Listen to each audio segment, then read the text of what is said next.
What up? It's your boy Big Vern. Happy Monday to you. Last week of February, how's everybody feeling in the leap year? Feel all right. Had a good weekend. Got a chance to check out some college basketball. Got a chance to just sit around, talk to my wife and kid. Pretty good weekend. I love it when I'm not super busy, but I don't know. Also, as always, this is App Stupid. So we've been doing this consistently for about almost a month now. So congratulations to us. Well, congratulations to the staff for putting up with me as I continue to pull apart stories, and we talk about them some, but the things that I feel that are interesting, or I just give you the information and then let you decide. Then we go from there. So we got a lot of stories to cover today. UCLA, they hired Eric Bieniemy. So it's good to see him going back. And the Big Ten is on fire. That is the football conference next year to take a look at. The Big Ten is on fire, in my opinion. Then want to talk about Draymond Green. He rips into Grant Williams and Miles Bridges for an incident that happened with the Warriors and the Charlotte Hornets. That was pretty classic. Draymond dropped the microphone. He had some put downs for Williams. That was awesome. Want to talk some more about the Warriors making it rain on Steve Kerr. Yeah, they gave him some serious money. Also, we're going to talk about T. Higgins, and he's set up to get the franchise tag from the Cincinnati Bengals.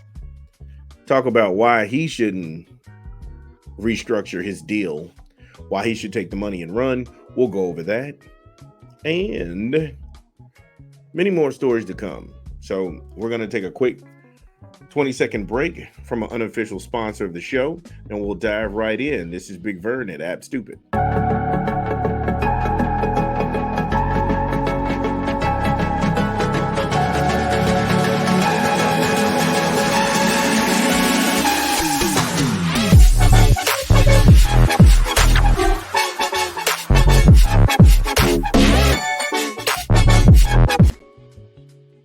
Taco Bell, Live Más, Taco Bell. Try the $5 cravings case, or you can get cheesy gorditas for beef and bean burritos, Nacho Bel Grandes.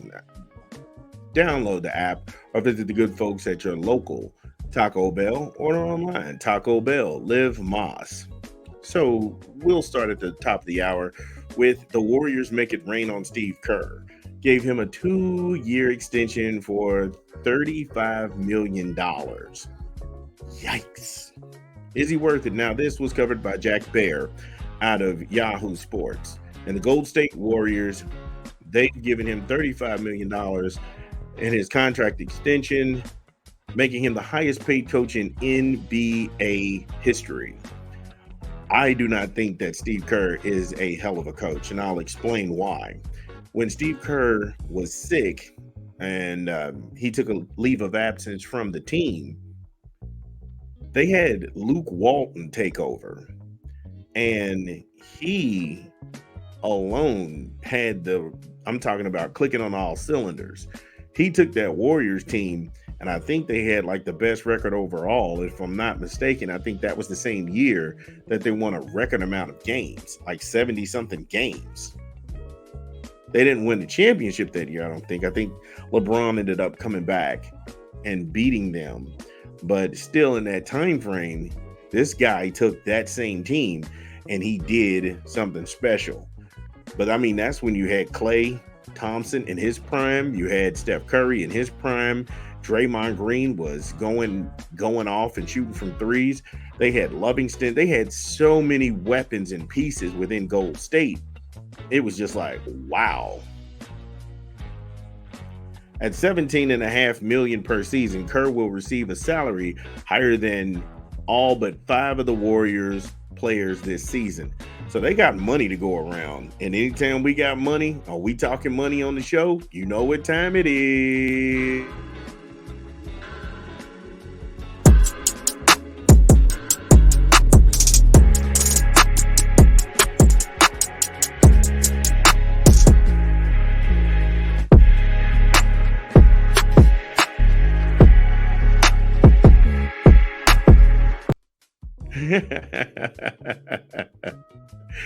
Get the money. Get the money.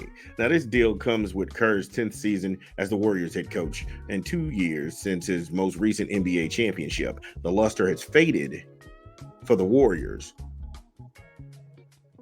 and they're right.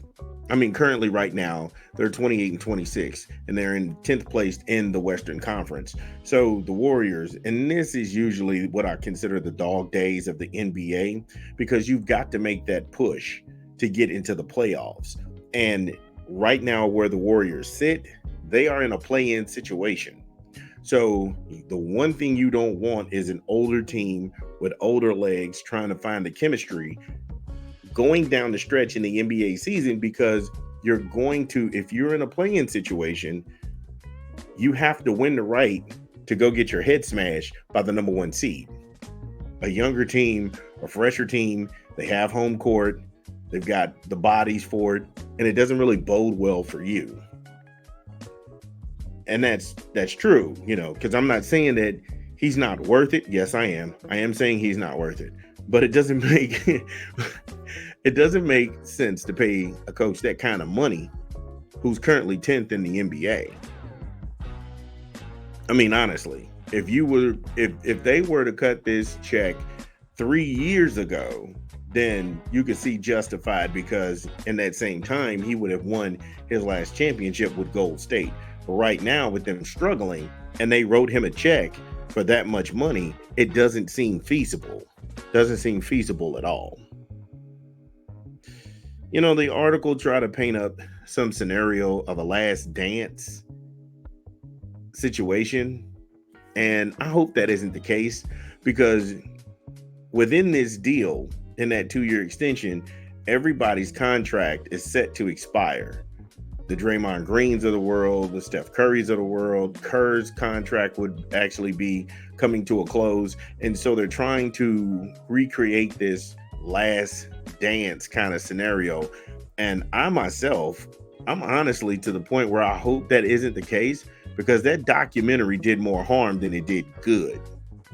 And I think when people go back and they look at The Last Dance, the guys who are Michael Jordan's teammates, I think there's an unwritten rule in basketball, and people who play ball know this, is that we don't talk out against our teammate. We have nothing to say derogatory about the teammate until the teammate violates those unspoken rules. And think about himself, and then you have Craig Hodges coming out telling you behind the scenes what was going on. You have Scottie Pippen. Scottie Pippen is in his discontent with Michael Jordan. Now there's Horace Grant. Now there's Luke Longley. Look, where there's smoke, there's fire. And people have given Michael Jordan a pass and allegedly have been to the point where, hey, look, that's just how that guy played the game. No, not everybody needs to do that. And the accountability. If I wronged you as a man, I just apologize to you as a man. Whether or not you forgive me, that's up to you. But we got to stop this excusing bad behavior. You wouldn't want anybody to do that to you on your job, and everybody's intense when it comes to earning a living. Some people are more keyed into others. However, there's a way that you treat coworkers. Basketball, no different. Not saying that this is the same situation, but at this time, I don't feel like the Golden State Warriors are must-see TV. There are younger teams, better teams in the West. Minnesota Timberwolves, Sacramento Kings are very fun to watch. The Clippers are a great organization to watch. Phoenix, also another good organization to watch. There are some teams that are young, trying to turn it around. Houston, one of those young teams I like. They're coming along under Ime Udoka. Then you have Portland under Chauncey Billups. I don't know if he's going to be there long enough, but I like to see the development in Smooch Parker. I want to see him go. Scoot. I want to see Scoot develop. I want to see Anthony Simons develop. I want to see these guys. And it's just a younger NBA. And I want to say the Golden State Warriors, they're last year's chicken. And when it comes to a $35 million make it rain, hey, congratulations to you and your family. I'm happy for you. You got your money. You deserve it. You deserve it. So, congratulations to him and his family. I'm sure that Steve Kerr doesn't really care too much about the money. He's set for life. His kids are set. He cares about his championship and his legacy. And we'll see where the chips fall this season. But again, we'll be back with more sports at the bottom of the hour. This is Big Vern at